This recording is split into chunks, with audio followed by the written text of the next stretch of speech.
Muitos conhecem o Japão através do sushi e dos animes, mas se esse é o seu caso, eu tô aqui para consertar isso. Os japoneses têm uma cultura muito rica e muito antiga, repletas de criaturas, monstros e superstições. E é claro, lendas urbanas, cada uma mais assustadora do que a outra. E hoje, aqui no Contos da Fogueira, vamos apresentar 3 dessas lendas que assombram os japoneses há séculos.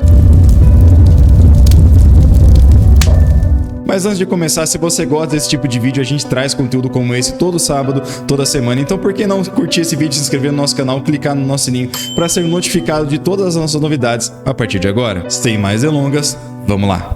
E nossa primeira história é de Yuki Onna, um espírito maligno do folclore japonês de origens muito antigas, também conhecido como a Mulher da Neve. Ela é descrita como uma mulher alta, magra, pálida, de cabelos longos e negros, que personifica o frio do inverno. Mas quem é essa criatura intrigante? De onde ela vem? Bom, a história na verdade varia de região para região, mas uma coisa é sempre constante: sua beleza sobrenatural e uma atitude bem impiedosa. Dizem que ela é um espírito de uma mulher que morreu congelada na neve enquanto estava perdida e busca vingança contra aqueles que ousam desafiar o inverno. Na prática, ela faz com que as pessoas que se aventuram nas nevascas se percam até que os elementos mesmo tirem suas vidas. Mas existem outras versões ainda que dizem que ela ataca suas vítimas mesmo com um bafo congelante, ou então que ela aparece segurando uma criança. Isso porque ela fica com essa criança e quando ela avista um estranho, ela pede para que esse estranho também abrace a criança para protegê-la do frio. Quando o estranho, muito solícito, vai lá e abraça a criança mesmo, ele começa a congelar das mãos até que seu corpo inteiro esteja simplesmente uma estátua de gelo. Em uma das histórias mais famosas, 2 lenhadores, um velho e um jovem, se refugiam em uma cabana durante uma tempestade de neve. No meio da noite, Yuki Onna aparece soprando um vento gelado que congela o velho até a morte. No entanto, ela poupa o jovem pela sua beleza e carisma, com a condição de que ele nunca contasse o que ele viu naquele local.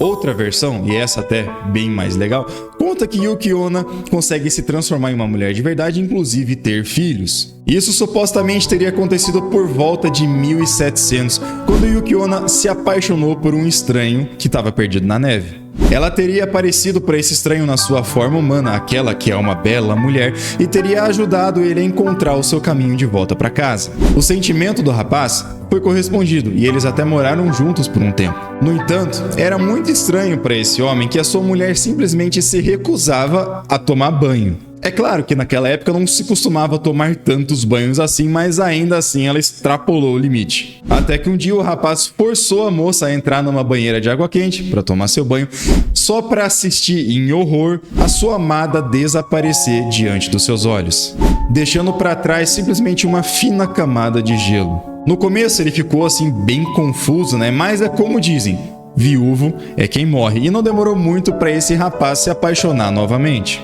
Então o rapaz eventualmente conheceu outra moça, se apaixonou e também começou a namorar com ela. Isso foi até o próximo inverno, quando Yuki Onna pôde se manifestar e apareceu diante do novo casal. Enfurecida com a infidelidade, Yuki Onna congelou o rapaz e a nova namorada, pondo um fim trágico às suas vidas. Yuki Onna é mais uma daquelas milhares de histórias que tem no folclore japonês sobre uma mulher muito bonita que chama atenção pela sua beleza, mas na verdade é um monstro e acaba te matando. Existem várias dessas, inclusive no nosso vídeo que nós já colocamos aqui no canal há um certo tempo atrás, nós falamos da Kushisaki Onna, que é basicamente isso, só que não envolve frio. Ela na verdade tem uma boca grandona assim que devora a pessoa. Mas é isso, sabe? É uma mulher bonita que faz coisas macabras. Essa aqui, no caso, ligada ao frio do inverno, na dificuldade da vida que era uns tempos atrás. Hoje isso não deve ser um problema tão grande assim. Mas conta aí pra mim nos comentários o que você achou de Yuki Onna. Enquanto isso, a gente vai deixar as nossas criaturas de lado só por um pouquinho e partir pra nossa próxima história, que tá mais ligado a uma lenda urbana de um local. Localizado na cidade de Kyoto, o túnel Kiyotaki carrega uma história sombria por trás da sua construção, que é aparentemente normal. O túnel foi construído em 1928 e desde o início foi amaldiçoado pelas mortes de diversos trabalhadores que trabalharam na sua construção, pelas condições precárias de trabalho e falta de medidas de segurança. E, com o passar dos anos, histórias começaram a emergir. Motoristas e pedestres relatam o avistamento de figuras espectralmente pálidas, vozes que parecem vir de todos os lugares ao mesmo tempo e até aquela sensação opressora de estar sendo observado toda vez que você passa pelo túnel. Alguns dizem que o túnel muda de tamanho conforme o horário do dia, então ele teria um certo tamanho de manhã e outro tamanho à noite, mas aí já é meio absurdo até para os meus padrões. Existem ainda relatos de que a sinalização de trânsito muda diversas vezes por dia por lá, causando acidentes gravíssimos. Mas uma das lendas mais famosas e assustadoras é a da mulher de branco, que persegue os visitantes do túnel e pula na frente dos seus carros, causando acidentes inexplicáveis. Os japoneses, inclusive, são orientados a evitar o túnel ao máximo, especialmente durante a noite.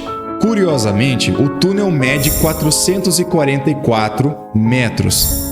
Esse é um número considerado extremamente azarado no Japão, pela sua ligação com a palavra morte. Na verdade, o número 4 no Japão é considerado um número de azar pela sua pronúncia, que é exatamente igual à morte. Veja, 4 em japonês se fala shi. E morte também se fala shi, na mesma ortografia e na mesma pronúncia. Por isso ele é considerado azarado. E normalmente você vai encontrar os japoneses falando o número 4 como yon, que é a sua pronúncia alternativa.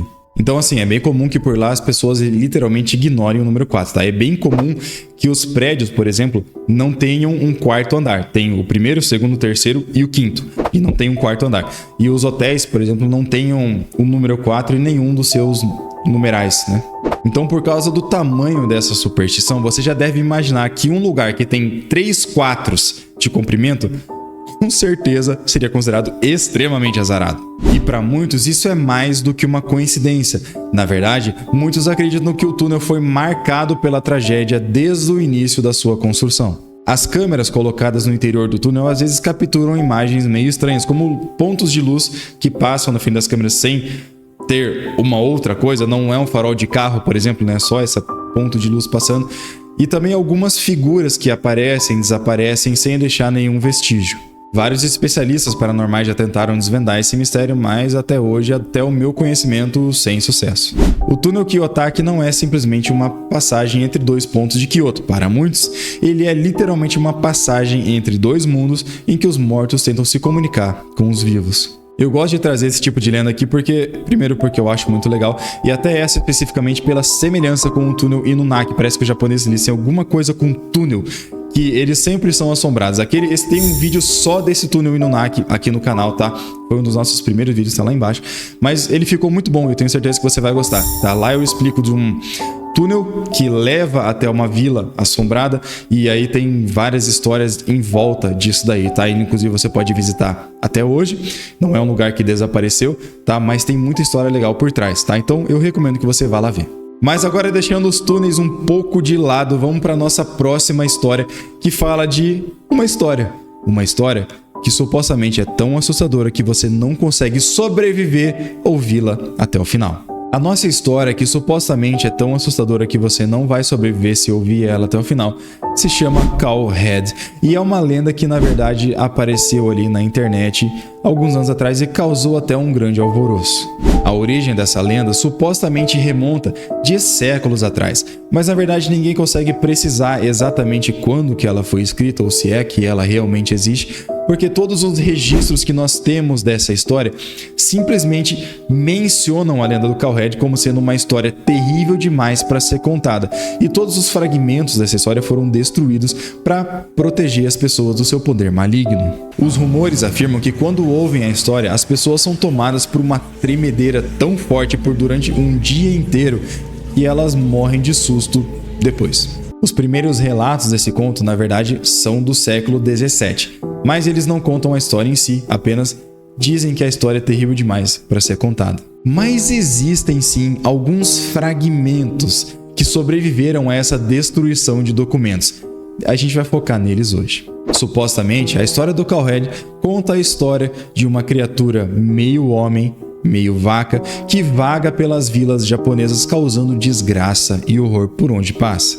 A criatura, com sua cabeça gigante de vaca e olhos cheios de dor, teria sido o resultado de uma maldição ou de algum experimento sobrenatural. Essa lenda ganhou, na verdade, muita notoriedade nos anos 70, quando um professor que estava no comando de uma classe, numa viagem de escola de ônibus, precisava acalmar essas crianças para que eles parassem de fazer bagunça. Sabe como é que é criança, né? Só que, na verdade, eu acho que ele foi até longe demais com esse negócio de acalmar. Ele decidiu contar a lenda do Cowhead para essas crianças. E imediatamente, todo mundo ficou em silêncio, mas antes que ele conseguisse terminar a primeira frase, dizem que as crianças entraram em pânico, implorando para que ele parasse de contar a história. Mas o professor se recusou a parar de contar a história. Na verdade, dizem que os seus olhos se reviraram, ficaram completamente brancos, como se uma força invisível estivesse controlando o seu corpo, fazendo com que ele contasse essa história até o final. Quase uma hora depois, quando o professor finalmente recuperou os seus sentidos, ele viu que o ônibus tinha caído numa vala. Todos os estudantes estavam desmaiados e com a boca espumando. O motorista do ônibus estava caído sobre o volante, suado e tremendo. Não é muito claro o que aconteceu depois desse incidente, a não ser que o professor provavelmente nunca mais contou essa história. Existem teorias também que o Cowhead pode ser uma manifestação de antigos espíritos da natureza, mas que foram distorcidas ao longo dos séculos. Outros veem essa figura como um símbolo de advertência contra a ganância e a desvalorização da vida humana. Mas é claro que eu fui além na minha pesquisa e eu consegui achar um trecho dessa história escrito, ainda que parafraseado. E é mais ou menos assim. Houve uma época em que o Japão passava por uma grande epidemia de fome. Isso foi antes dos japoneses conquistarem os mares e conseguirem um alimento que faria a base da sua culinária dali pra frente. As regiões mais atingidas eram os pequenos vilarejos e é um desses que a nossa história foca. A agricultura já não fornecia alimento há muito tempo e as principais culpadas disso eram a proliferação de pestes e as condições climáticas. Os animais também estavam acabando, mas a fome é complicada e os humanos comeram e comeram até que não sobrasse nenhuma vaca, porco ou galinha. Até que eventualmente o único recurso disponível era o canibalismo. Então os seres humanos começaram a consumir uns aos outros em busca da sobrevivência da espécie. Eis que um determinado dia aparece nesse vilarejo uma criatura estranha, com cabeça de vaca, mas corpo de homem. Os aldeões, cegos pela fome, como se fossem feras selvagens, atacaram a criatura sem nem pensar, arrancaram os seus membros com as mãos e comeram cru. E nesse momento a vila teria sido amaldiçoada, mas também é aí que o fragmento da nossa história acaba e eu acho que a gente nunca vai saber a história de verdade, ou pelo menos a história inteira. Talvez essa aí seja a minha lenda favorita dessa que a gente comentou agora, tá? Eu gosto muito dessa noção e é interessante como os japoneses conseguem fazer uma lenda urbana sobre uma lenda urbana e fazer isso ser muito legal. Pelo menos na minha opinião é. Nós já cobrimos aqui outras vezes histórias que, como o Inferno de Tomino, por exemplo, que são contos, são poemas, são histórias que têm um grande poder e influência sobre aqueles que leem ou sobre aqueles que contam a história. Isso mostra o poder das palavras na nossa vida. E eu acho isso um tanto poético, um tanto assustador. Mas e você, o que achou da história do Cowhead? Você tem algum outro fragmento de história que queira compartilhar por aqui? Achou na internet? Alguma coisa desse tipo? Eu vou adorar saber. E já que você vai estar lá nos comentários, por que não curtir esse vídeo, se inscrever no nosso canal, clicar no nosso sininho para você ser notificado de todas as nossas novidades. A partir de agora, nós trazemos conteúdo como esse todo sábado, toda semana. E o nosso canal já é cheio, já é repleto de vídeos muito parecidos com esse. Eu tenho certeza que você vai gostar. Muito obrigado por ter assistido até aqui, um grande abraço, falou!